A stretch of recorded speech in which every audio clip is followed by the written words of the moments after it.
আমাদের সারা দেশেই 11 দলীয় জোটের যারা প্রার্থী রয়েছেন সেখানে কিন্তু আমাদের সমর্থক কর্মী তাদেরকে হেনস্থা করা হচ্ছে, বাড়ি বাড়ি গিয়ে হুমকি দেওয়া হচ্ছে, ব্যানার, ফেস্টুন, বিলবোর্ড এগুলোকে ছিঁড়ে ফেলা হচ্ছে, নষ্ট করা হচ্ছে।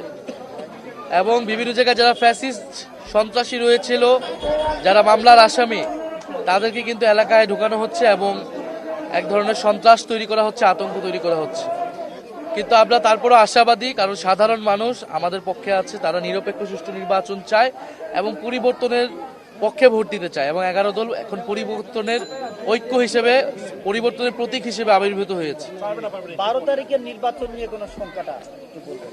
12 তারিখে একটা শক্তি চাবে যারা মনে করছে যে জনগণের সমর্থন তাদের সাথে নেই, যারা ফ্যাসিস্টদেরকে পুনর্বাসনের নীতি নিয়েছে, তারা চেষ্টা করবে যে নির্বাচনটাকে পুরনো কায়দায় করার, নির্বাচন কেন্দ্র দখল করার বা নির্বাচনকে প্রভাবিত করার, নানাভাবে জোচ্চরিত করার এই ধরনের চেষ্টা থাকবে। যদি প্রশাসন নিরপেক্ষ থাকে তাহলে তারা সফল হবে না এবং ইনশাআল্লাহ 11 দলীয় জোট এবং সাধারণ মানুষ মাঠে থাকবে, ভোট কেন্দ্রে থাকবে নিজেদের ভোটাধিকার সংরক্ষণ রক্ষা করার জন্য। আপনার এলাকার ভোটারদের প্রতি আপনার আহ্বান?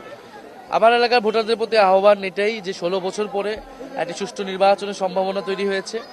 ফলে আমার এলাকার ভোটার যারা রয়েছেন, সাধারণ মানুষ রয়েছেন, তারা যাতে বিচার বিবেচনা করে ভোট দেয়, যাকেই ভোট দেয়।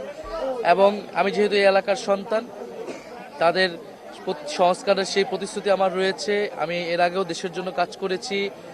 ফলে এলাকার মানুষ সেই পরিবর্তনের পক্ষে ভোট দিবেন এবং গণভোটে হ্যাঁ ভোট দিবেন, এটা তাদের প্রতি আমাদের আহ্বান এবং অনুরোধ থাকবে।